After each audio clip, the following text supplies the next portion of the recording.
The views, comments, stories, and opinions shared within this podcast are my own or those of my guests, and in no way represent the views of the company or companies that I or we work for. All stories shared on this podcast may or may not have happened in the manner in which they are told. They may or may not have even happened to myself, my guests, if they even happened at all. Many of the details have been changed to protect the innocent and the guilty alike. This is Squawk Ident.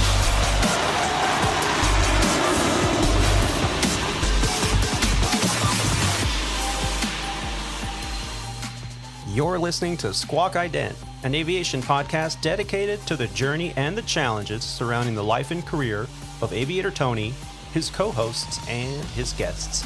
Together, we will explore the many pathways to an aviation profession, the realities of what a professional aviator can expect in today's marketplace, and we share many stories along the way.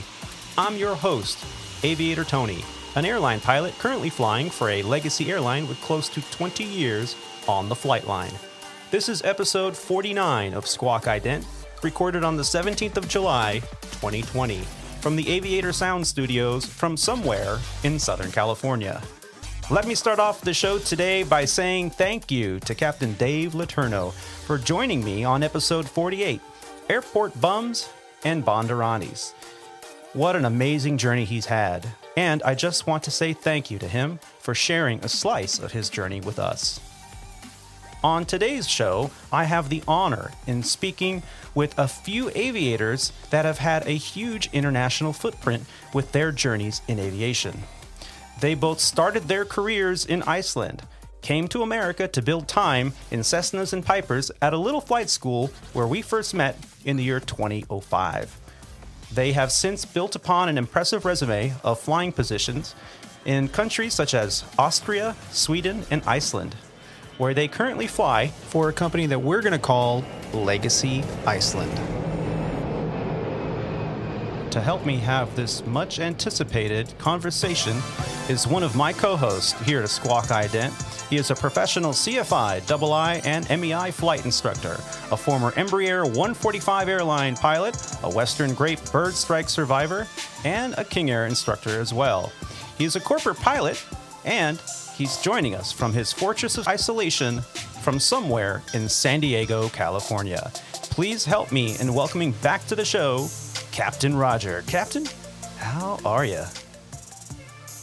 Oh, I'm hanging in there. You know, just like everybody else, I think these are definitely some trying times, and I think we're all doing the best we can in the midst of it. Yeah, for sure.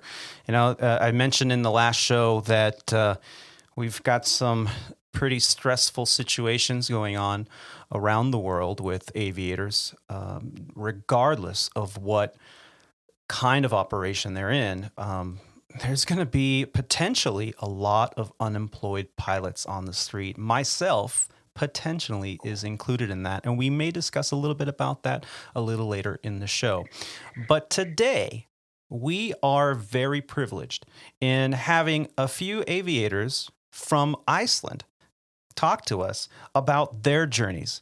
We met a while back when we were all flying at an operation in Chandler, Arizona, back in 2005.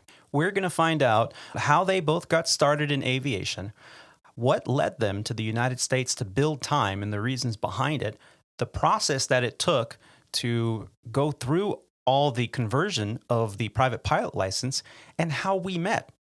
We're also going to speak about what they did in their journeys back in Iceland and around the world to build time, gain positions from airlines, and what they're doing today. We're also going to dive into what the future holds amongst this global pandemic. Please help me in welcoming to the show Sibbi and Rúnar. Thank you. Thank you very much. So, you know, we had some pretty good times. Building time, getting checked out in, getting your BFR to get your license converted over in Chandler, Arizona back in the day. And you went through a process that allowed you to come to the United States to build time and to convert your Icelandic licenses into an American private pilot license. And we're going to dive into that a little bit later in the show. But before we get into that, I want to take this opportunity and kind of give our listeners a little bit of an introduction. Now, I'm not in any way qualified to pronounce any Icelandic names. So I really would like, you've given us, your basically your nicknames that we've been calling you now for 15 years. But please, Sibbi, let's start with you. Give me the perfect pronunciation. My full name is Sigurbjörn Ragnarsson.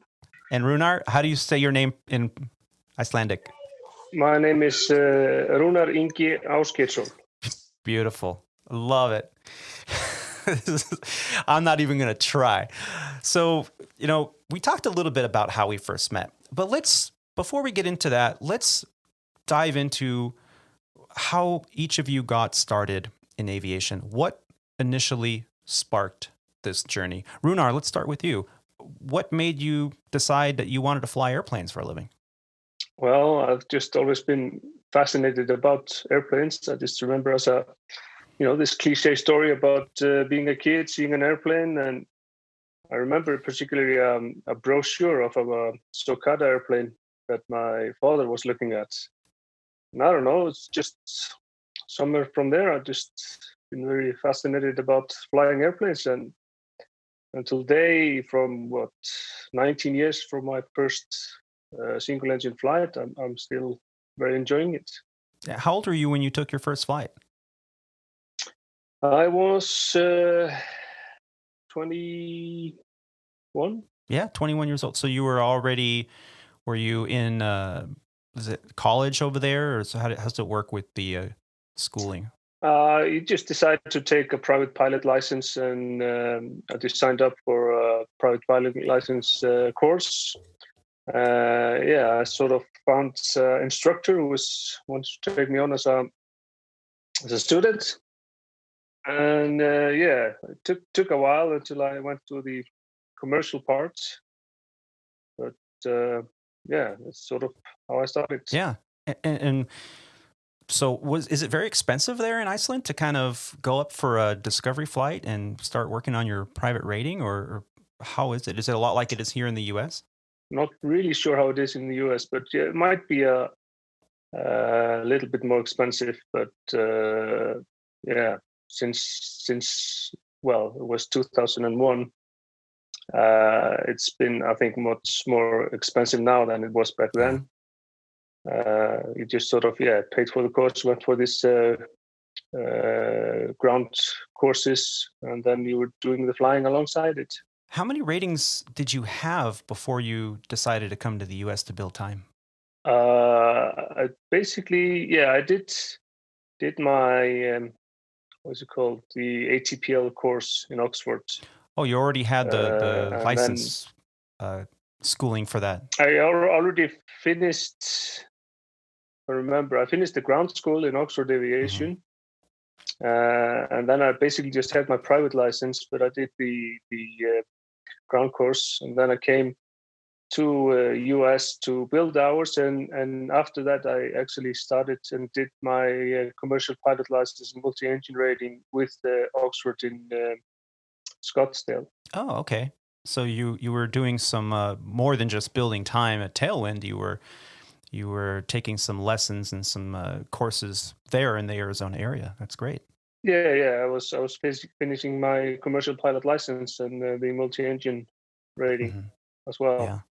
And how long were you in Arizona? Because I don't know if I ever realized that you were doing the CPL stuff over there. I was total 10 weeks. Wow, that's a short period of time. You were cramming in the ratings there. Yeah. And Sibbi, what about yourself? What got you started in aviation? Well, my father was a baker. He's retired now, but he was a baker, and he was running a bakery in my hometown. And for the first 5 and 6 years, I was always going to be a baker, just like my father. But then he took me to the airfield because on our national holiday, when we're celebrating our independence, um, he took me down to the local airfield in our hometown, and they were giving, free sightseeing flights, like 20 minutes or something. And it was on I think it was a Super Cup that were flying. And I just remember when I strapped in the front seat, the pilot in the back, and he was letting me control a little bit, steer the aircraft. And at that moment, it was all I wanted to do.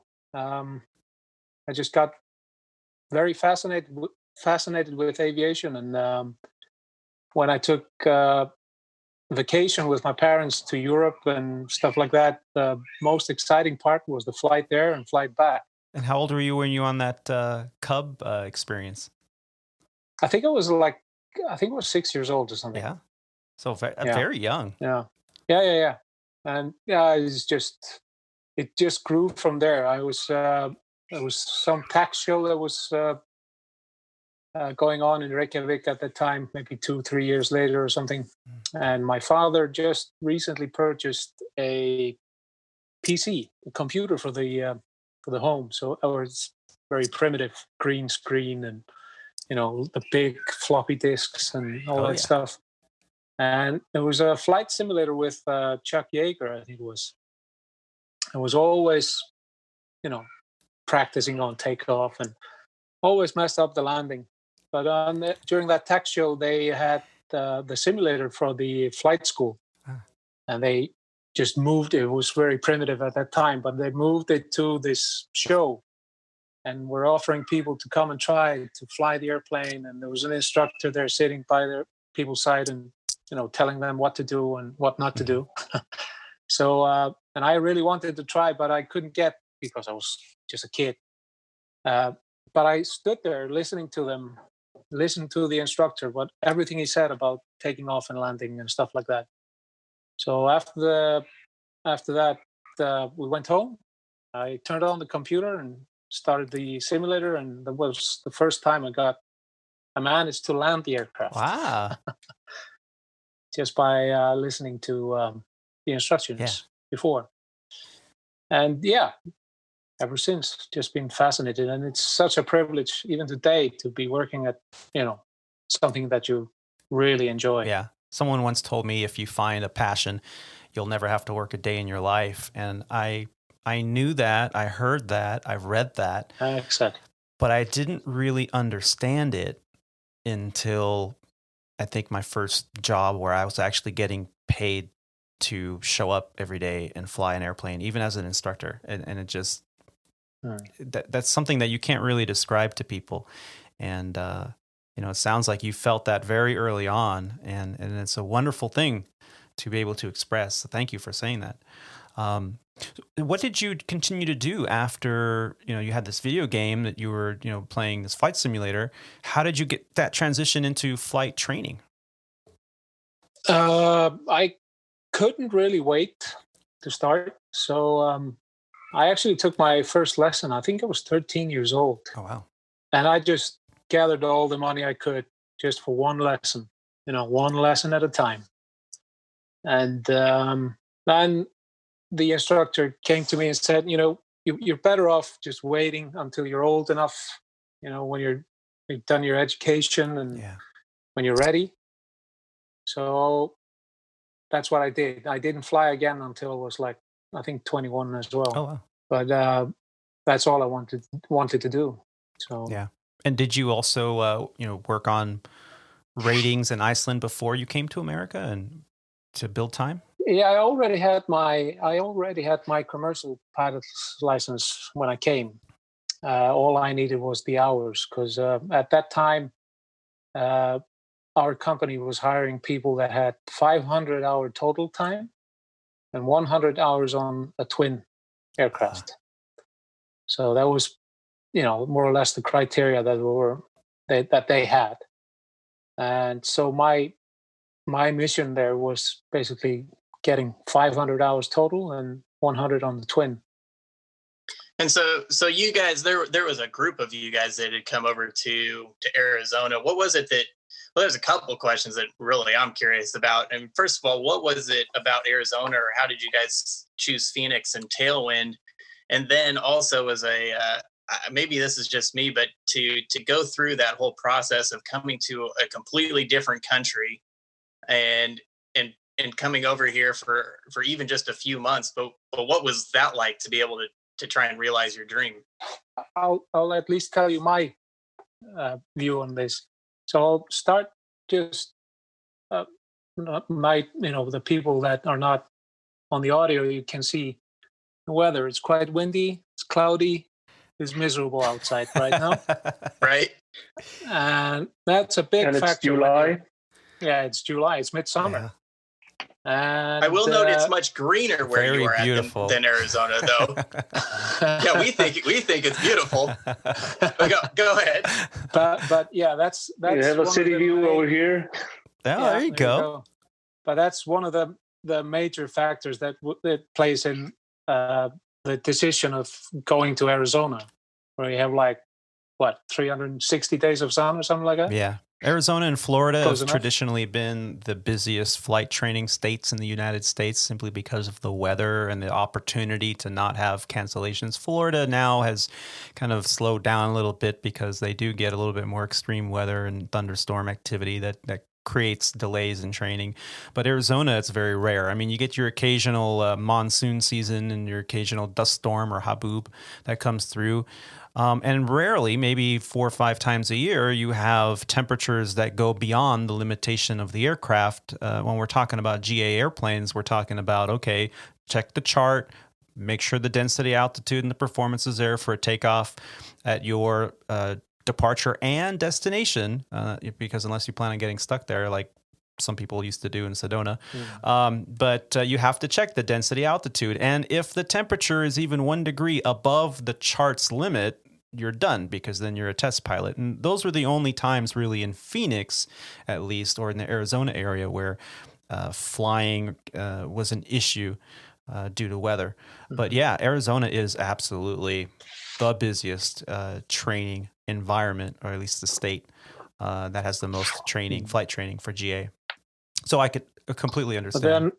But the other major factor for me, at least, was that actually Tom T2, who ran Tailwind, he made a trip up to Iceland just to introduce the school, the flight school, and the opportunities that you had flying around there. He came there with charts, pictures, maps, stuff like that, just to show people where you were located, where you can go, what to do. The prices were appealing, and so that kind of sealed the deal for me, at least. Yeah, because we never got anybody from any flight school or any operator, or anyone who had any GA aircraft that would come physically to Iceland just to talk to you, just to make some introduction. To sell you on the location.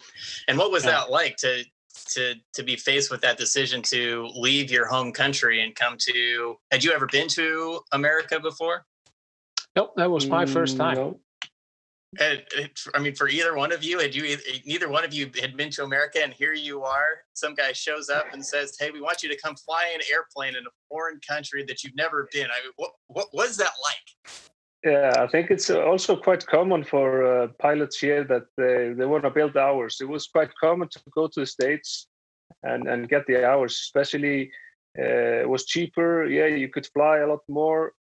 And at this time, in 2005, the exchange ratio between the Icelandic krona and the American dollar was really, really good for us. So it's actually a no-brainer to go. And also, you just get excellent opportunities to fly in this sort of big country where there's a lot of private pilots flying around and radio communication. It's just so many aspects that was very beneficial. Yeah, it is a lot different here in the States than in Europe. I know a lot of people have talked about that, and obviously America does have people coming from all over the world for flight training. just to leave your home country and go somewhere you've never been before must have been a daunting thought.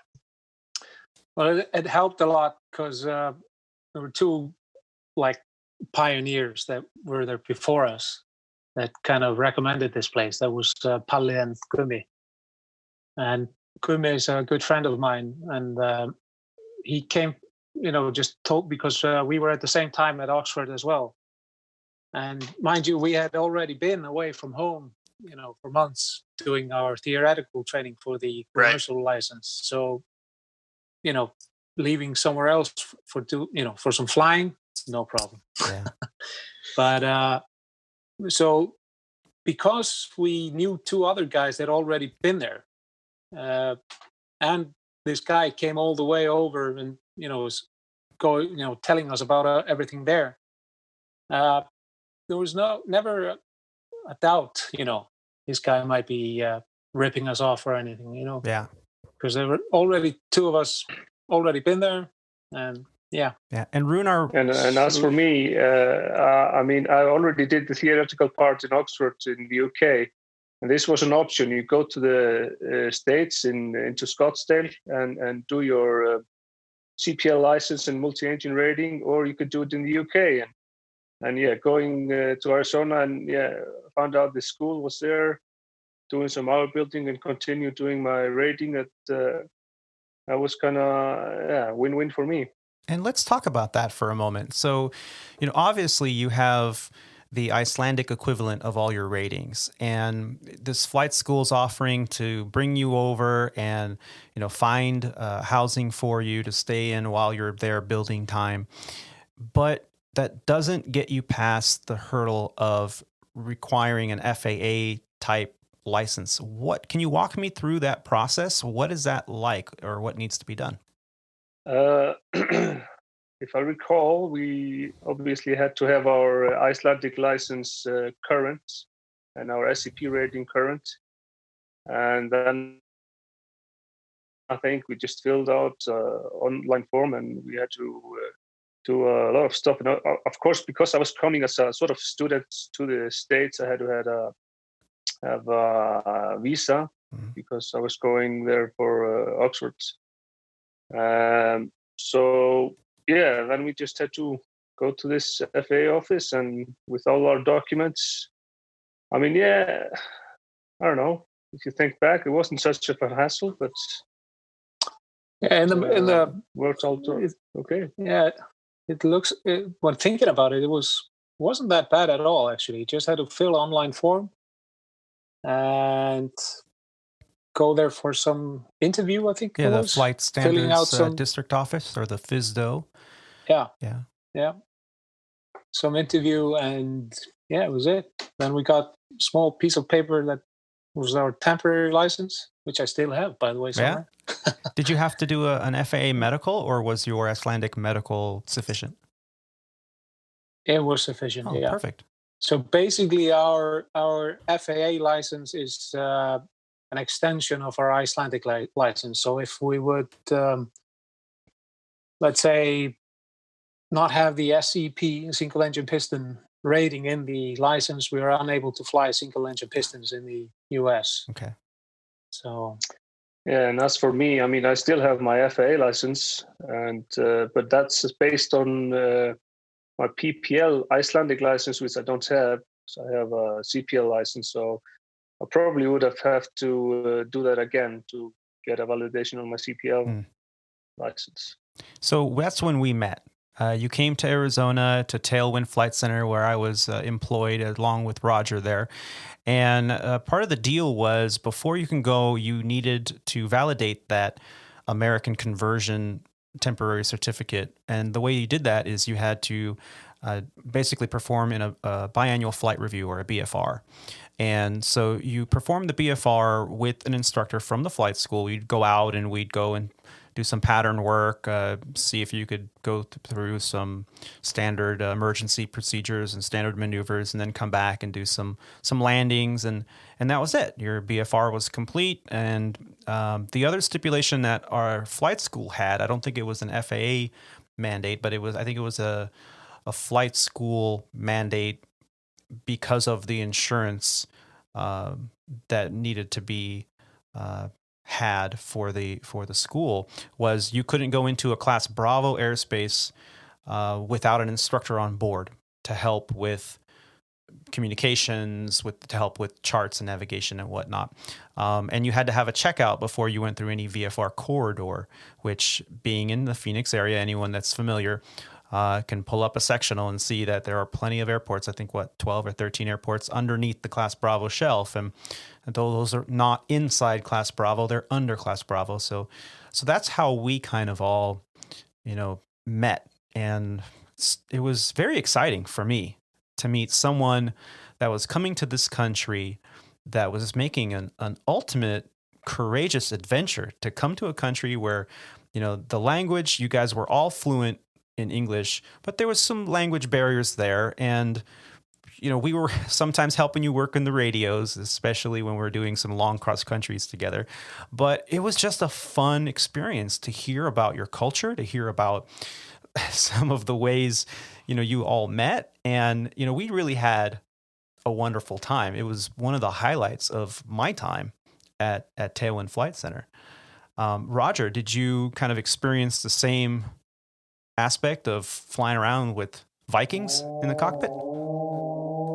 Well, I had a slightly different, a little bit of a different experience because I was at the very tail end of most of you guys. I think that most of you guys had come through in 2005 because the majority of you guys had gone through just before I got there. I actually joined it in January of 2006, and so I didn't do any of the initial checkouts. I didn't have the opportunity to meet some of you guys as well as Tony did.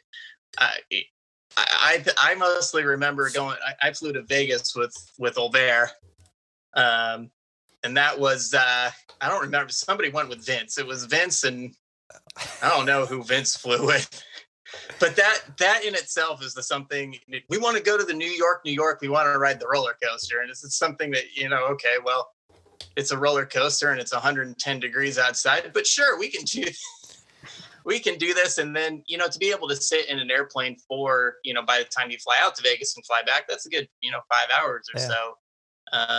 And kind of like my earlier question, to listen to somebody who has left. I mean, you left everything, your home countries. Obviously, it's a little bit different. You guys had been into the UK and then you're going to America. But to have talk to somebody with those kinds of experience, I think is kind of cool. And my hat's off to you guys who, quite frankly, you guys had to jump through a whole lot more hoops than me, myself or Tony did, where we, okay, well, we're here in the States and, wherever we're at, we go down to the airport and then it's all kind of relatively seamless for us, whereas you guys have to start in one place and go to another country, and then you go to another country but to go back home, and then you guys have gotten several different jobs again in country after country after country, which I think is cool. And again, my hat's off to you guys for going through all that.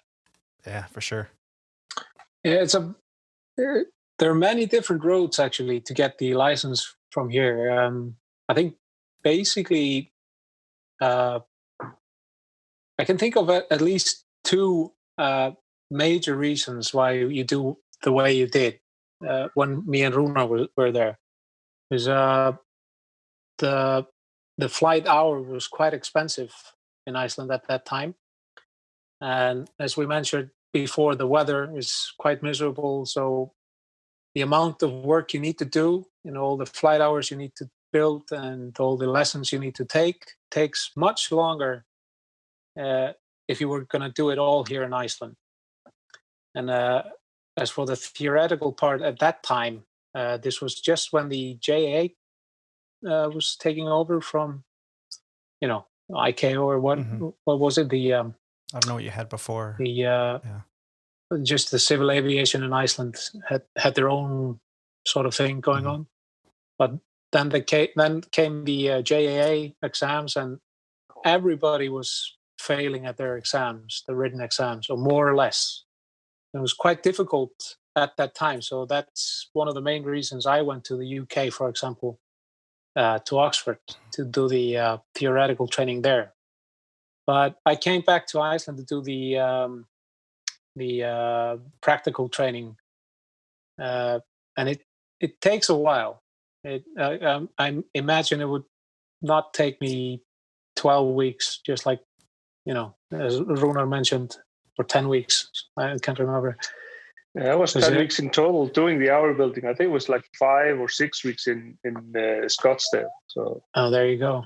It's more like 4 months at least doing, all the work. And do you have the fee for departure there? Is that something that is calculated in your flight training expenses in Iceland, or is that not a factor? I don't think that's a factor for not for general aviation. Yeah, because I remember that was a hot topic at least 15, 20 years ago. Was many countries you had a fee for departure. You paid every time that aircraft landed at an airport. They'd send the bill to the owner. Mm-hmm. And so that was part of the training expenses. You're not only paying for your aircraft, fuel, and instructor, you're now also, calculated in there is this landing fee. And a lot of countries would come to the U.S. to a flight school because the U.S. doesn't have landing fees for general aviation unless you go into one of the particular major airports in the country where it's all jet traffic and they just don't have time to deal with the general aviation aircraft. O'Hare, Philadelphia, big Atlanta, big airports, they have landing fees. JFK. So you're not going to see a Cessna 172 amongst 777s in JFK. It's just, if you see that, they paid a lot of money to land there because they have a landing fee. So it's or something went wrong. Or something, very wrong. Yeah, because if you can afford that landing fee, you can afford a jet. Right? So yeah, exactly. No, that's not an issue here because you can basically land anywhere on a general aviation aircraft. As long as as long as it's private, you can land in Keflavik, the international airport. It was always fun to do circuits when the 75s were coming in from Europe, just mixing it in. Yeah, but caution, late turbulence. Yeah, pretty much. So you guys spent quite some time here in the U.S., building time, and eventually you went back to Iceland. What was that transition like? Now you've spent some time here in the U.S. We did some really cool trips all together, checking out Vegas and going around the Southwest, really. And then when you went back to Iceland, was it right back into the cockpit over there to continue your training, or how did that progression work? Well, for me, I started to do my instrument rating when I came back. And doing some hour building alongside it as much as you could. And then eventually I came back to Tailwind a year later in 2006. And then I completed the full 500-hour Sibbi was talking about. So that was the basic requirement for airlines back in Iceland to have 500 hours total. Mm-hmm. So that was pretty much the story for me. And when you had your 500 hours, did you get hired right away, Rúnar? No, I ended up on a self-sponsored Airbus 300 course, and I got a job with an Icelandic company, which is mainly HDMI operator. So that was in 2007. Mm-hmm. So I actually, started flying commercially in end of 2007. Okay. And was it a pretty busy schedule there? Are you getting a lot of hours in, or was it not so much? At first it was okay. The whole 2008 was doing okay. Then obviously end of 2008, the recession comes in, and in mid-year of 2009, I actually left that company and joined a pretty big company in the Middle East. Ah, and can you talk about that, or? So, yeah, sure. Because I had the Airbus 300 rating, I was able to join that company with only 500 hours on the Airbus and 1,000 hours total. So, and I ended up being there for just over 6 years. before I moved back home to join our company here. Yeah. Was it tough being away from home? Well, I mean, when I was with the ACMI company, I actually was sort of commuting. So I was doing 6 weeks on and 2 weeks off. I was pretty tough with the family. When I joined in the Middle East, my family actually moved with me. Oh, cool. So that was more of a family life, and we just based there and working from there. So that was also actually quite good. Yeah. Any exciting experiences being in the Middle East with your family that you'd care to share with us? Well, obviously, I mean, it's the culture is a lot different. But as with many of the countries, it's a lot of expats working there and living there. So you sort of ended up in the expat community, and actually we were sort of talking about that earlier this evening. So it was quite funny. And I mean, you just meet up people from anywhere, and you gather for some dinner parties and go to the desert or the beach, and I don't know, it was quite enjoyable actually. And I mean, some stuff they maybe bother you a bit, but yeah, they pay you good money. Yeah. And so from there, when you came back to Reykjavik, what transition did you have?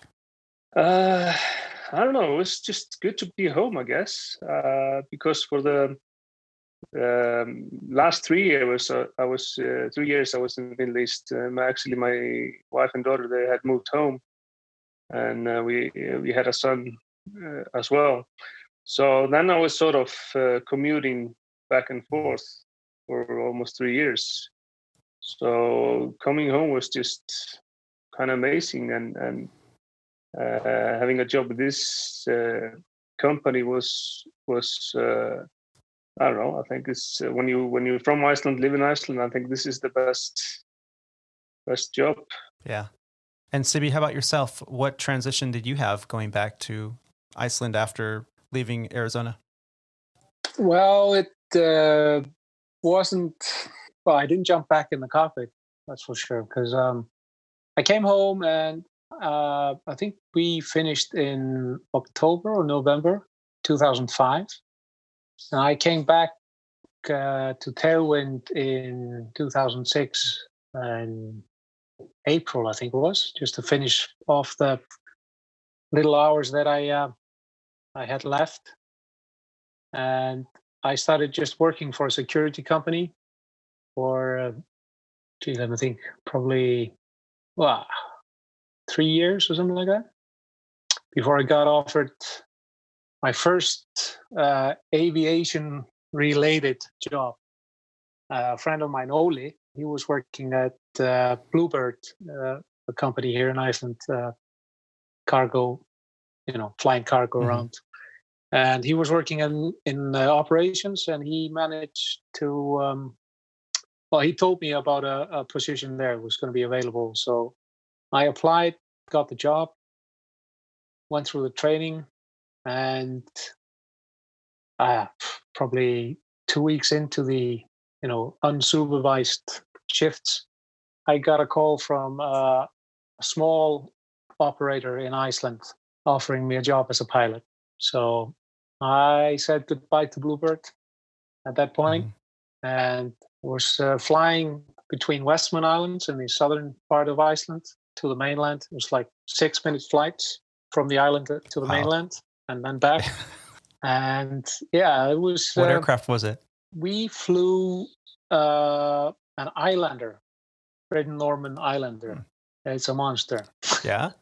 It doesn't have an airspeed indicator. It has a calendar. You pull off it was so slow, but it was really noisy but it was great fun. And then we flew in Partinavia. It was a little faster. Okay. And I was there for that whole summer. Gets all mixed up now because I think I went back to Bluebird, actually working in crewing, helping or assistant there. Okay. Went back to the islands flying, and then I got a job offer in Austria, flying a Premier. And that was quite fun. Yeah. And how was it working in Austria? Were you commuting also? Yeah. Originally we're supposed to be based in Odessa in Ukraine, and this is 2008.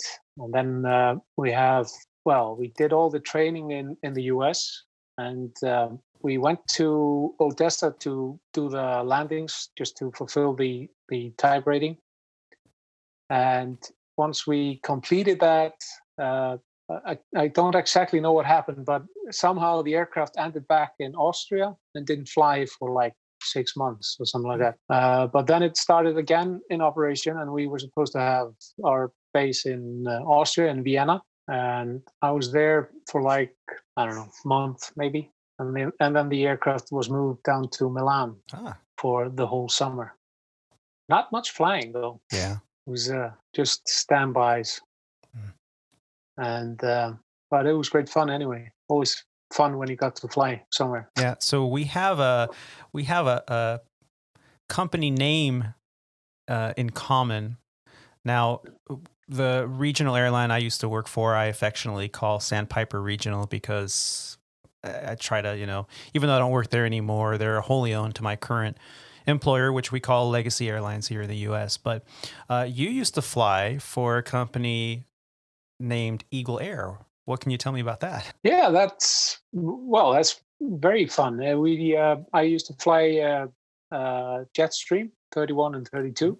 Started there 2011, and it's great fun. You just domestic flying, occasional ambulance flight from Reykjavik to Sweden, to Gothenburg, and it's great experience. It's flying in Icelandic winter weather. Always such fun. Yeah, I envy you for that, because that's not something I think I could stomach, that cold walk around. Yeah.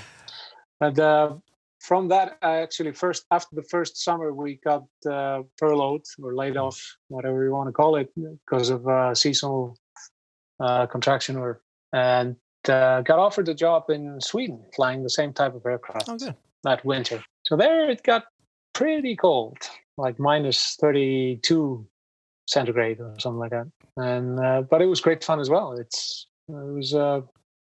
So at this time, both you and Rúnar were really having enough hours to be competitive to start to apply for your current employer, which we're going to call Legacy Iceland. So you applied. Was that process very difficult? How did that work? For me, I actually applied 2006, but then having only 500 hours, there was a lot of competition, because a lot of people have finished 500 hours. And so, it was very different than when we eventually joined in 2016. Of course, there's an interview process and some exams and simulators. And I didn't do quite well back in 2006, so I didn't get in then. But obviously, being in the Middle East, I was joining with, I was flying Airbus 300, I was flying 777 all over the world. So I think I was a very good candidate when I applied with Iceland. So it was basically the same. We could come in, do some written exams and psychological tests, and then we had an interview and some simulator sort of test as well. And gave us a call a few weeks later. Yeah, and were you guys in the same class? So we're both hired, employed in 2016. But we didn't do started a month before me. I was joining the last sort of training course. Okay. Yeah. And what aircraft were you guys hired into initially? Boeing 75. The 757. Both of you guys started in the 757? I was the only aircraft that the Legacy was operating. Legacy Iceland was operating only 75s. And did you guys help each other out with the training process, with the studying? Well, I had to help Rúnar a lot. Yeah. I mean, he didn't quite know. Been flying only Yeah. 777s and stuff like that. This airplane with only one aisle in the back. Yeah, exactly. I had to show The him little around. one, yeah, the little jet. The little twin. The little twin. Yeah.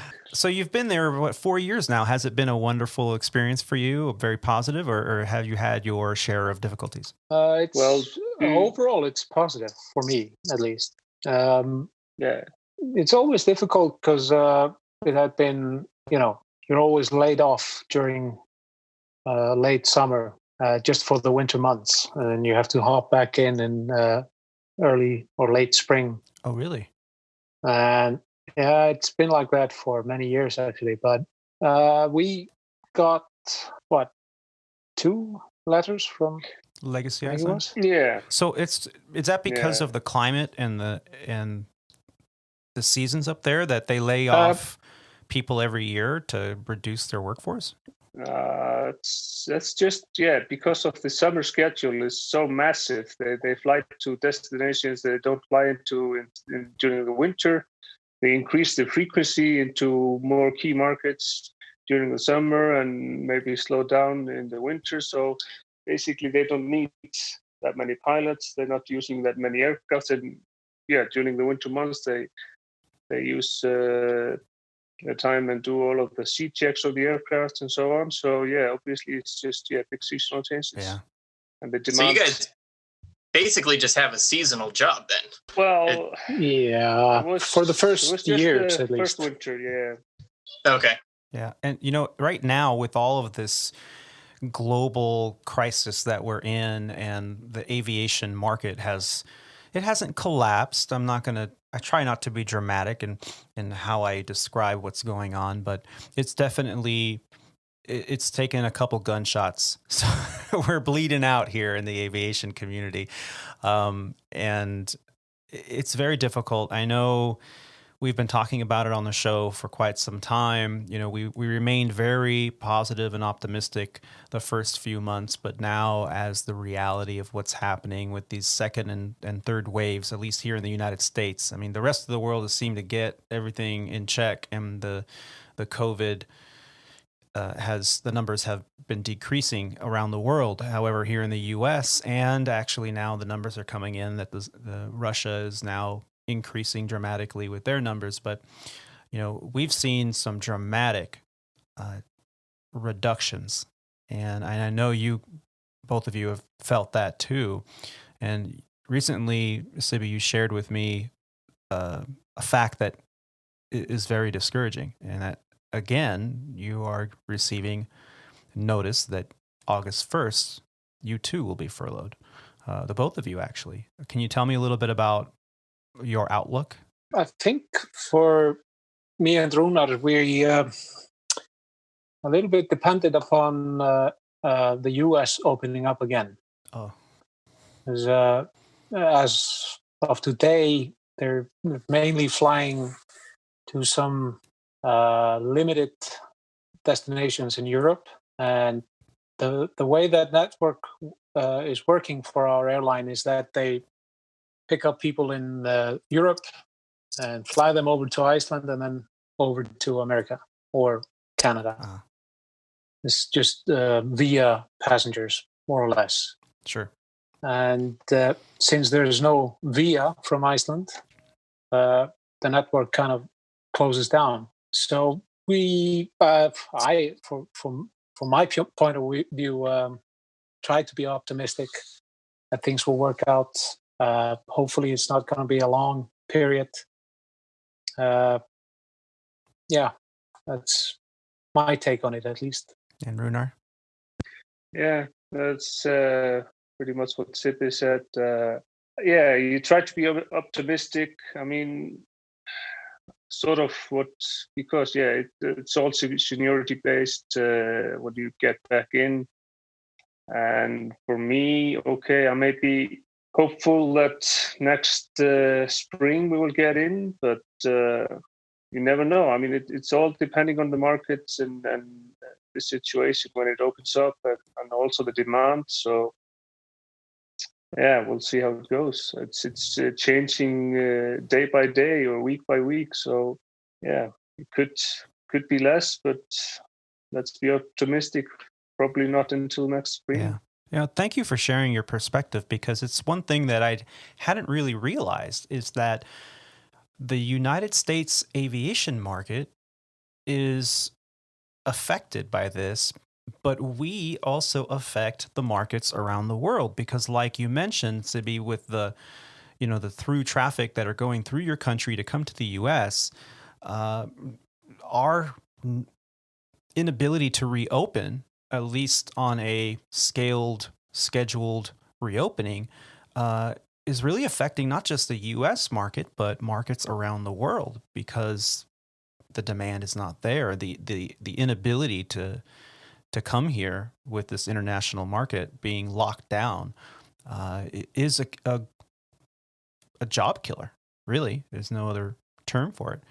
Now, Roger, what do you think about the international outlook? I mean, we've been kind of keeping up with the news, and unfortunately, the cycle has not improved with the potential for the international market to open up. But do you see this bouncing back relatively quickly? I think I'm giving up on making estimates on what's going to happen or guesses on what's going to happen. Unfortunately, things have not turned out the way that we would have hoped, and things have kind of made a turn for the worse, if you will. I agree with Rúnar and Sibbi that hopefully, if we want to be optimistic, hopefully next spring things will maybe be thawing out a little bit. I don't think that this winter is going to. I don't see much hope for the next 6 months. And hopefully by the time the first quarter of next year comes around, and especially next summer, as you guys were just talking about how international demand picks up in the summer with the weather and your guys' specific schedules, I think that that's what we can sit and hope for.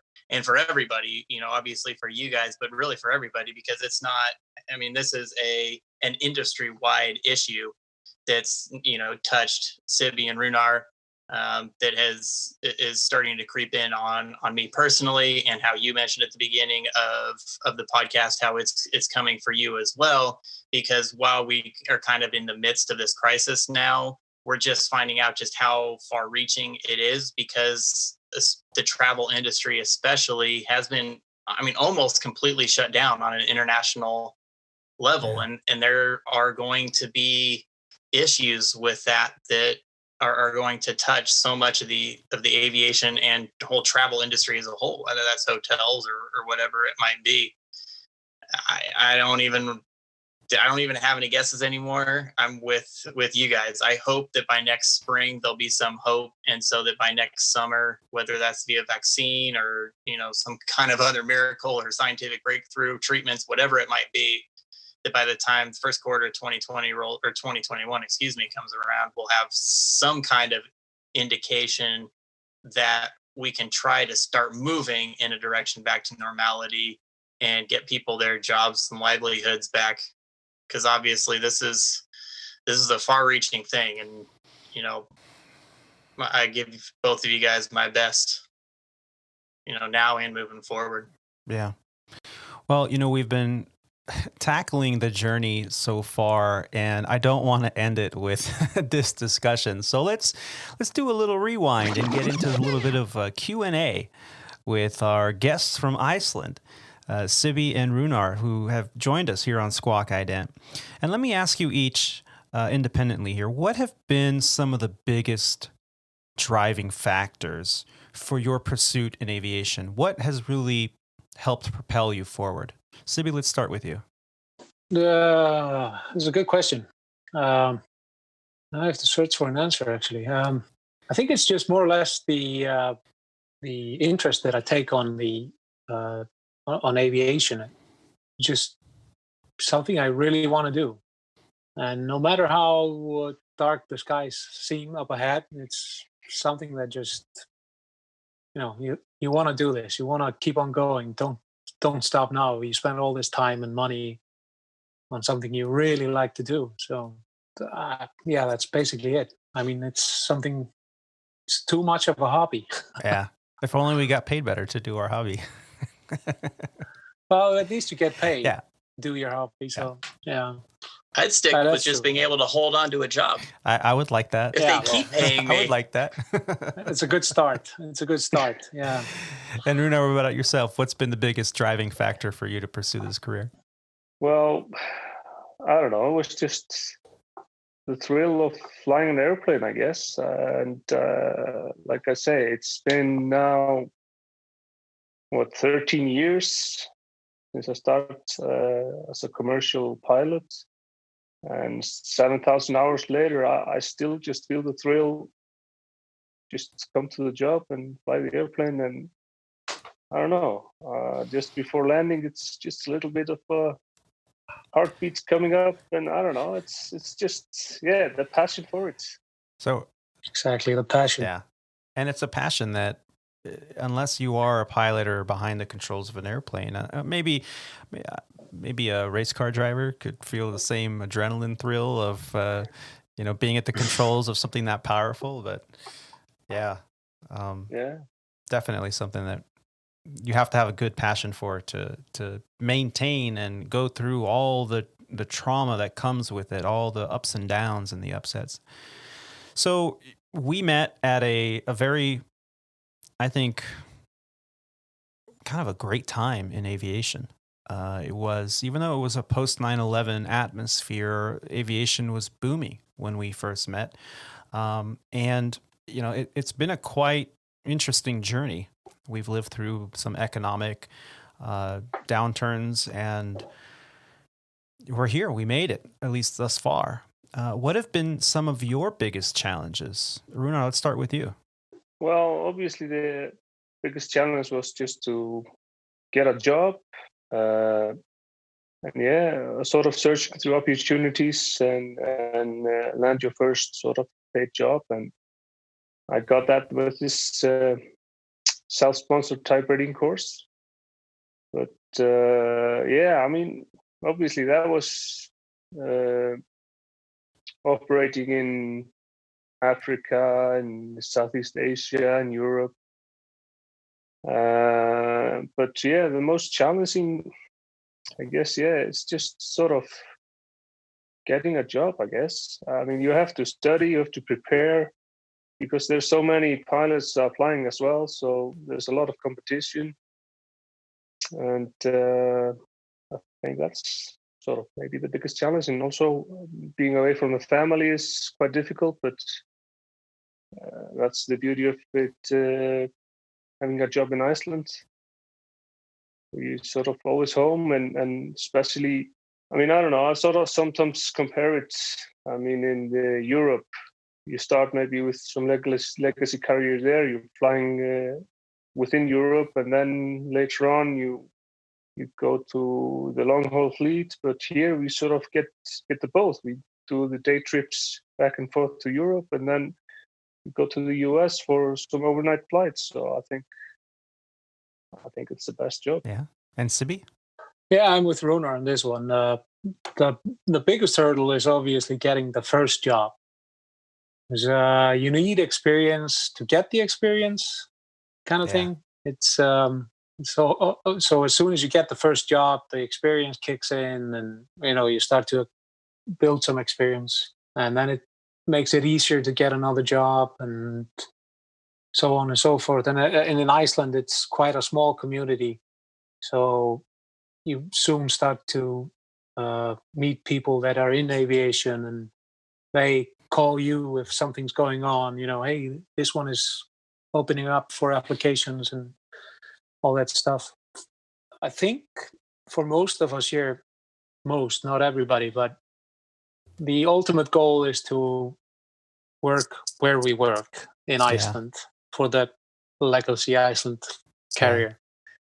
On some levels, at least. And to do that, you have to do all sort of things. Work for a small operator, go abroad, work for a European operator, or even in the Middle East, or even with low-cost carriers like Ryanair and stuff like that. Mm-hmm. So that's the most difficult thing. Just getting that first job to get the experience, and as soon as that comes along, you gradually build up. Yeah. So you guys both kind of mentioned it. One of the questions I like to ask, especially pilots that have to commute for at least part of their journey in aviation, is, what are some of the best ways that you've discovered how to deal with the conflicting demands of family life and a pilot that has to fly, to a base somewhere other than where they live? Do everything you can to meet your family and spend as much time as you can. And hopefully you just don't have to do it that long, because it's very tiring. And I just remember the last time I was going down to the Middle East after being home in Iceland. And after that, I was just quitting and moving home. I was like, wow, this has been an exhausting 3 years of going back and forth, even just for a couple of days. I think what makes it easiest is like where we work now is you're going to be away for only, it's 2 nights, and you're going to be back home, at like, let's say Saturday morning, it's 7:00. You're going to be at the doorstep. That's what makes this easy. All the overnights and all that stuff, because when it begins and when it ends, and you can plan your family life accordingly. But when you're doing other stuff like Rúnar and myself, and you're flying out to wherever you're supposed to be, and you don't know when you're going to be back home, or even if you can bring the family with you, because you don't know if you're going to be there the whole time. So it's kind of pointless to bring them out just to be there while you're off somewhere else flying. Yeah. That's I've found that the hardest part, kind of not knowing when I will be back home or when I will be able to see them again, or stuff like that. Mm-hmm. Roger, do you have? So I got a much lighter question. You guys have had the opportunity to fly around the world. Favorite cities, favorite overnights around the world. Your guys' opinions.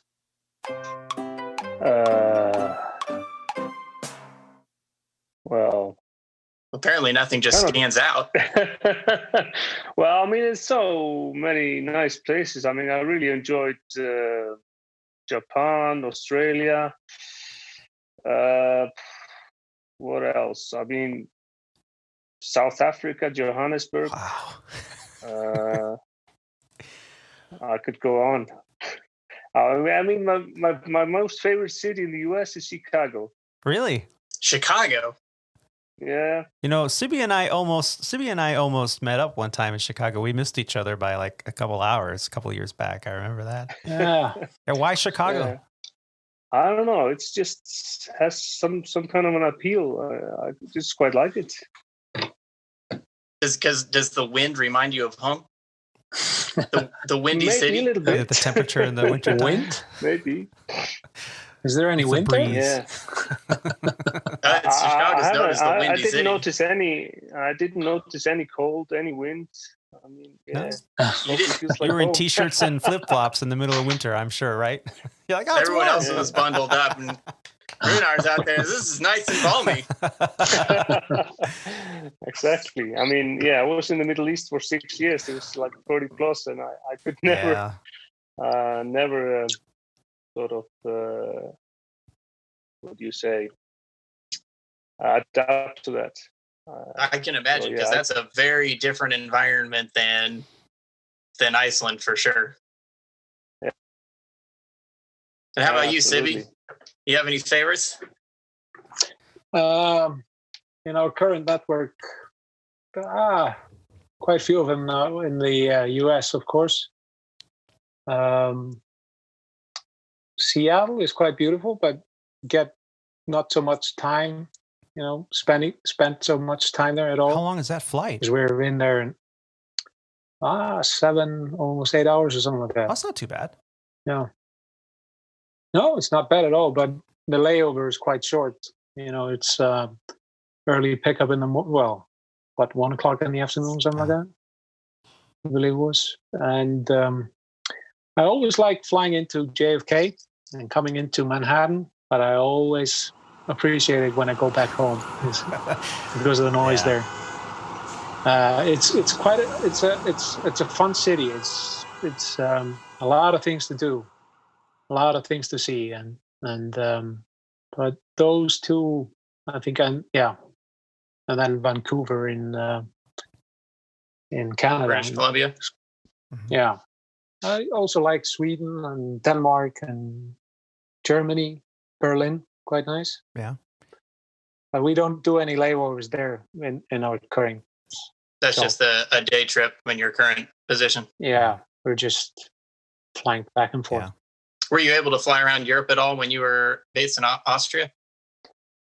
We did some flights from Ukraine to, we went to Moscow and Germany.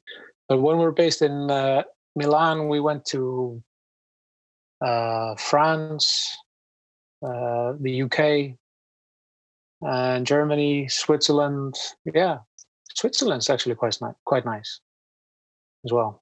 Yeah, good beer. Yeah. True. Great chocolate. It's true. And chocolate. That's Bulgarian chocolate. Is that right? Bulgarian chocolate. Yeah. So you guys have both been flying for thousands and thousands of hours. What has been the scariest moment behind the controls? I think we had took an 80s report just before top of descent coming from Chicago into Iceland, and it was gusting 72 knots. Whoa! And it was in January, and I think it was close to the crosswind limit of the aircraft, so that was quite scary. That's some crazy stuff right there. Well, that's Icelandic winter for you. I mean, this is happening a few times over the winter. Wow. And what did you do? Did you have to go around and wait for the winds to get below, or? I mean, it was down to 60 knots total gusting, but it was like just under 40 knots crosswind, so we were able to land. Oh, so your limitations must be a little higher than here in the U.S. What's the limit right now on your current aircraft? It's 40 knots. 40 knot crosswind limitation or total? Yeah. Wow, that's a lot. 40 knot crosswind limitation. Yeah. And Sibbi, how about yourself? I think it was when I was in Sweden, actually, on the jet stream.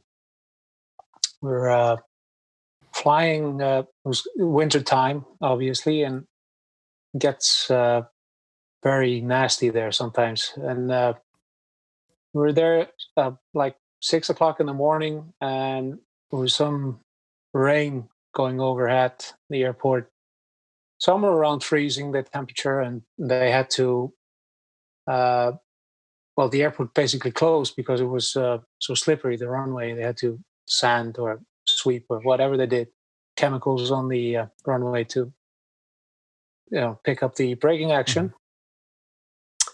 And so we just waited while they reopened the runway, and as soon as they did, we went off. And pitch black dark, and he just took off, right turn after takeoff, kind of following the weather that just passed. I think we were supposed to be cruising at flight level 170 or something like that, 150, whatever it was.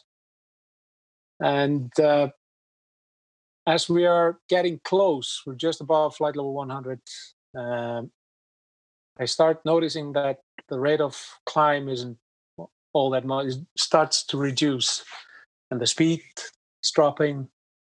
And I was thinking, oh, that's odd. We're not that heavy yet. We don't have that many passengers on board and stuff like that. So I kind of turned on the inspection light for the right wing, looked out, and I didn't see the de-icing boots on the wing.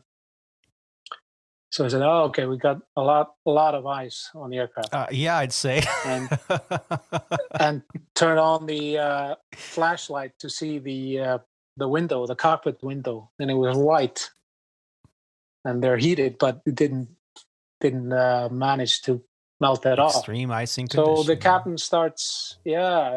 starts to inflate the boots, and I see the ice breaking off, but 3-5 seconds later, it's just white. And we just managed to reach our level, but we didn't build up speed, and we were trying, for some ridiculous reason, he thought we should ask for a higher level, which of course we couldn't climb any higher because we were so slow and heavy. We kind of descended out of that, and it was quite intense because it was a lot of precipitation at that area that we were in. And it kind of makes you think. And we landed at the destination airport, and I was doing the walk around, and there's some shielding around a temperature probe, aluminum shielding or guard, I should say, to prevent somebody knocking it, destroying the instrument. And that shield was bent, buckled, just torn off, probably from ice, because I remember clearly doing the walk around before we left, it was okay, but when we landed, it was kind of torn off. So, and I had one other incident like that here in Iceland as well. It's heavy icing. That's some scary stuff on a turboprop. No joke. It really doesn't. No, it isn't really. Yeah, I can imagine the winters there and turboprops that are flying right in the middle of that. Those weather systems can get somewhat scary. Yeah. Yeah, it's because for this at that time it was dark. You couldn't see what was going on outside, and it was. I didn't really pick up on it until we're struggling to climb those last few feet up to our flight level. So I think that's the one thing that makes me more alert. For example, wind. Mm-hmm. I'm more relaxed towards wind than icing, I think, because of this. Yeah, going through an experience like that, I mean, we've all kind of dealt with that. Even here in the U.S., I've had a few instances where we were in severe icing, and fortunately we were able to descend out of it, and it started to melt away. We had super cool water droplets, and the heated area of your windscreen, and the aircraft was covered in sheets of ice, which that if the heated area is covered, you can only imagine what the other surfaces are like. And sure enough, when I did a walk around, there were sheets of ice sliding off the vertical stabilizer of the jet.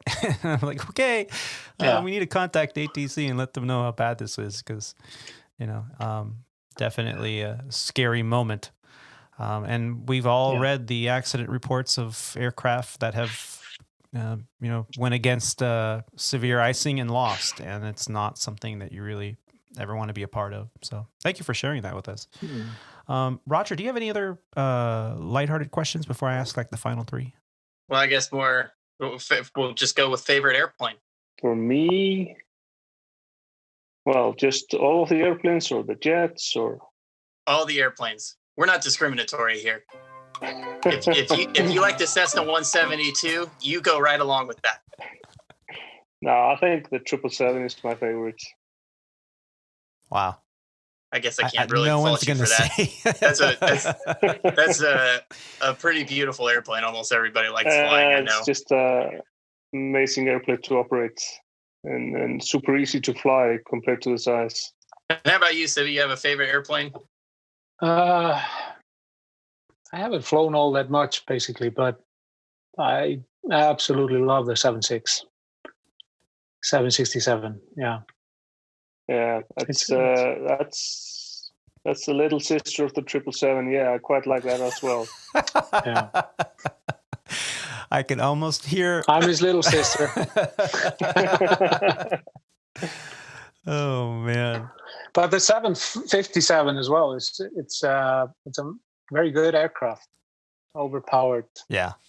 and it's Yeah, fun I as think well. got a lot that's of power. the best engineered aircraft by Boeing. I mean, it's just phenomenal with the short runways, the overpowering, the amount they can carry. I mean, they made a big mistake not doing a 757 Max.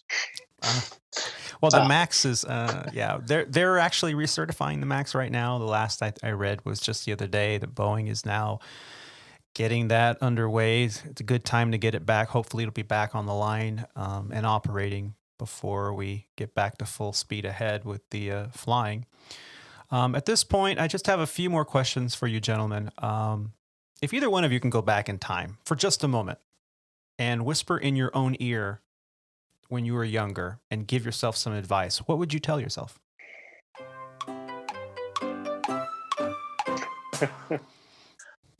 Find another job. No.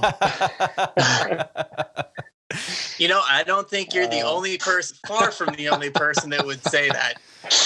I know most of my family would tell me that if they could go back, find another job and choose something else. I would probably, maybe do some, have some backup career move or some backup education. Yeah, exactly. All you know is flying. You don't know anything else. Sibbi could be a baker. Well, yeah, I would agree with Rúnar on this one because, as we all know, it's a fragile situation. You know, just having a job, you don't know for how long, or it could be gone by tomorrow. It could be gone, in 10 years. And also just because of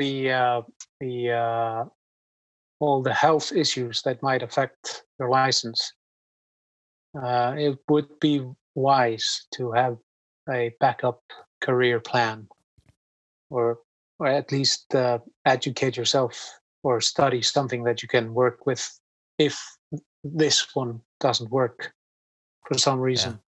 Very sage advice. If only I could make money podcasting, I'd probably not be so worried about the up and coming furloughs that are heading our way here in the U.S. But my heart's out to you. I know it's tough.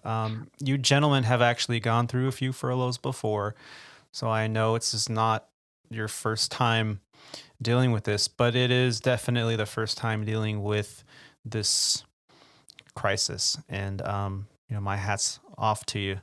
What advice can you give someone that's just wanting to start out and still has a desire to be a pilot and wants to go out and pursue this career? What would you tell them? Don't stop. I mean, if this is your passion, I mean, I remember when we were doing our theoretical in Oxford, it was, a lot of furloughs and not so many jobs opening. But just keep on dreaming, keep on fighting, and you will get a job eventually. Yeah, just be absolutely sure that this is something that you want to do, because there's a lot of money involved, a lot of time, and some sacrifice as well. So, but if this is truly something that you want to do, it's a real privilege to be able to work as an aviator, if that's what you really want, because another terrible day at the office isn't so terrible at all. Doing the job you like. Yeah, very true. If you can think of one person in your life that has made the biggest impact to your aviation career, who is that person and why? That is a difficult question. No pressure. There's this guy at Tailwind. I can't remember his name. Roger.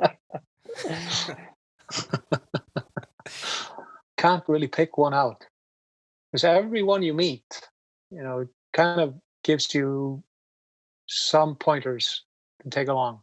Some are good, some are not so good. Even if you're flying with a grumpy captain, at least what you can take out of it, it's, well, this is not what I'm going to be when I get the captain seat. Very true. Yeah, exactly. So for me at least, I can't think of any one specific person that has had the most impact? No, it's just, it's been very many people you meet throughout the years, and most of them just been amazing. And taught you a lot. Yeah, every moment has its value. Absolutely. Yeah. So I wanted to ask you, gentlemen, thinking back to our time in Arizona, that wonderful time where we're building ours, we're young, and we're sitting here in a propeller-driven or piston-powered aircraft, and enjoying the Arizona summers out there. Do you have a fond memory that sticks out that you'd like to share? I don't know. It was all great. I mean, I quite enjoyed flying down south in the desert and what was it called? Marana, land there, have lunch, fill it up, fly somewhere else, to the mountains, land in Payson. I remember I went to Flagstaff on a 152. Wow! And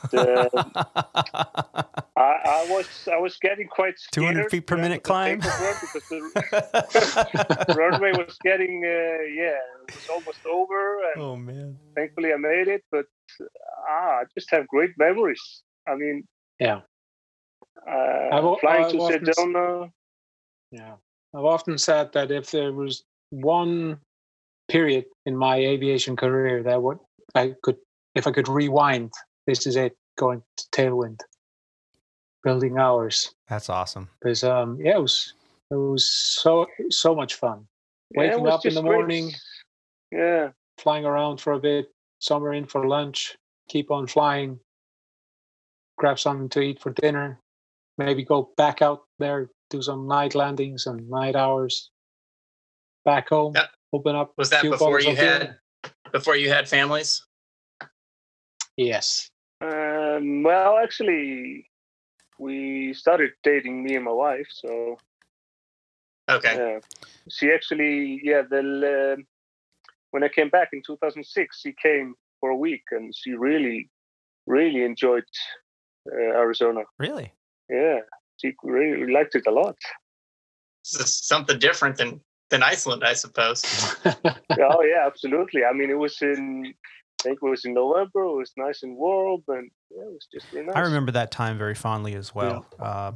Just the experiences that I was sharing with amazing people from around the world, and when you guys came down, with Ruud and Olafur and everybody, and you guys were teaching us about the ways of the Viking and inviting us to come to Iceland to have some Slátur, and you're explaining what exactly is involved in that, and I'm looking at you like, what? So explain to the listeners for a moment, what exactly is this Icelandic traditional plate of Slátur? Okay, you must just give me a few seconds. Hang on. Oh my gosh. I guess he has some or something. Oh man. And Rúnar, what is exactly kind of involved in this, and why is this a traditional plate? Well, this is just way back before we had refrigerators and everything. I mean, they just used to use everything from the sheep. So in the autumn, they was just making food for the winter. They used the fat and the intestines, and they sort of put it all together, and they used the actual stomach from the sheep and put it in there and sewed it closed, and put it in some sour sour liquid, vinegar so what something so it would not rot, and you just take it from there and you can eat it few months later. Something like that. I remember as a kid, we used to do it in the autumn with my parents and, my grandmother. They came over and, you buy this package from the store and you sort of mix it all yourself. And you put it into this, stomach-like bags and sew it and put it in the freezer. And, that's Slátur for you. It's similar to haggis. Okay. Scotland. Yeah. So This is it. There it Part is. of it. Wow. So it's kind of like See all the fat.